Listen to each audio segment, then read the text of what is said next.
El Congreso de los Diputados se convirtió en el epicentro de un terremoto político que no se veía desde hace tiempo.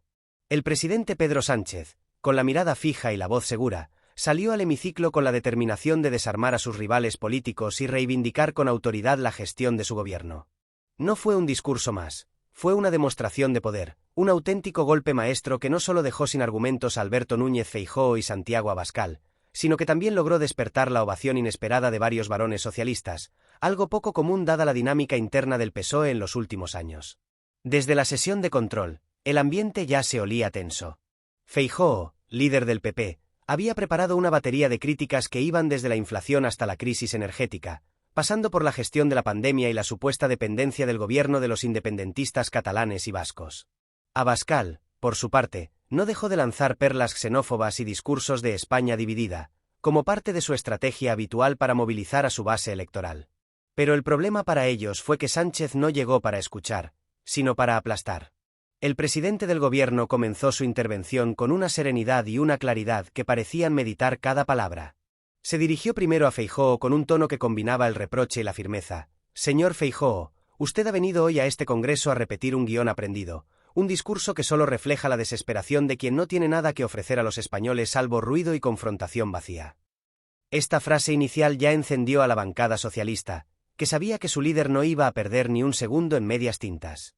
Sánchez fue desgranando uno a uno los temas.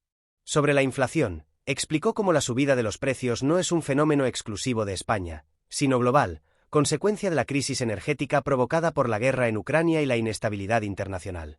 Pero mientras ustedes se limitan a culparnos, nuestro gobierno ha puesto en marcha medidas concretas: el tope al gas, la rebaja del IVA a la electricidad y ayudas directas a los hogares más vulnerables. ¿Qué han hecho ustedes? Nada. Otro golpe que recibió un fuerte aplauso entre sus diputados. El presidente no se limitó a defender, también atacó con precisión quirúrgica. Con respecto a la vivienda, un tema que el PP intenta capitalizar como suyo, Sánchez fue contundente. Han tenido décadas para resolver el problema del acceso a la vivienda y no hicieron nada. Nosotros hemos aprobado la ley de vivienda para limitar los precios abusivos y fomentar el alquiler social. ¿Dónde estaban ustedes entonces? En la burbuja inmobiliaria que dejó a miles de familias sin techo. Cuando llegó el momento de dirigirse a Abascal, el hemiciclo se volvió más silencioso, expectante. Sánchez no dudó ni un segundo. Señor Abascal, usted debería tener la decencia de guardar silencio cuando habla de patriotismo. Porque mientras critica a este gobierno, vive de las instituciones que tanto desprecia. Su discurso incendiario no hace más que dividir a los españoles, alimentando un odio que nadie necesita. La bancada del PSOE estalló en aplausos, algunos diputados se levantaron, mientras Abascal permanecía impasible, aunque por dentro la rabia se le notaba en cada gesto. Pero el golpe definitivo llegó cuando Sánchez lanzó la piedra que desequilibró al varón rebelde dentro de su propio partido, Emiliano García Paje. Sin mencionarlo por nombre, el presidente dejó claro que no toleraría más actitudes contrarias al proyecto común del PSOE. En estos momentos, necesitamos unidad y coherencia, no oportunismo ni dudas constantes que solo fortalecen a la derecha y desaniman a nuestros votantes. Un mensaje directo a Paje, quien seguía la sesión desde su despacho, visiblemente enfadado. Este bloque inicial del discurso fue seguido por un crescendo imparable. Sánchez combinó datos, cifras y argumentos sólidos con un discurso emocional que apeló a la responsabilidad y a la esperanza. Recordó la creación de millones de puestos de trabajo, la inversión en energías renovables, la mejora del sistema de salud pública y la defensa del estado de bienestar. Fue un relato convincente, estructurado, imposible de rebatir sin parecer cobarde o mentiroso. Pero no solo el discurso fue impactante, sino también la reacción inmediata. La bancada socialista se puso en pie aplaudiendo con fuerza, mostrando una unidad pocas veces vista en tiempos recientes. Ministros, diputados y varones del partido mostraron una cohesión y orgullo que contagiaron al público y a los medios. Mientras tanto, Feijóo y Abascal quedaron literalmente sin respuesta. Intentaron replicar, pero sus intervenciones sonaron huecas, cansadas y desconectadas de la realidad. No pudieron frenar la ola de aplausos que seguía al discurso de Sánchez, ni siquiera mantener la compostura ante la claridad y contundencia de sus argumentos. Este golpe maestro no solo dejó tocada a la oposición, sino que sirvió para reactivar a la base socialista y demostrar que Pedro Sánchez sigue siendo líder fuerte que puede aguantar cualquier embate, hacer frente a la derecha y mantener la cohesión interna en su partido, algo fundamental de cara a las próximas batallas electorales. En resumen, ese día, el Congreso fue testigo de un cambio de ritmo. Pedro Sánchez no solo defendió su gestión, sino que recuperó la iniciativa política y demostró que sabe pegar donde más duele. Mientras la derecha sigue anclada en discursos manidos y sin sustancia, el PSOE y su presidente vuelven a mostrar músculo y unidad, marcando la pauta para el futuro. Tras el tsunami verbal de Sánchez, el PSOE vivió algo poco habitual, una unidad casi total. Los varones, muchos de los cuales habían mostrado sus dudas o sus reservas en otras etapas del liderazgo de Sánchez, no pudieron más que reconocer el golpe de autoridad. Guillermo Fernández Vara, Javier Lambán, incluso el presidente valenciano Puig, todos coincidieron en lo mismo: ha sido una lección de liderazgo. La bancada del PSOE estaba eufórica. Ministros como Óscar Puente, María Jesús Montero o Bolaños no paraban de intercambiar sonrisas y gestos de complicidad.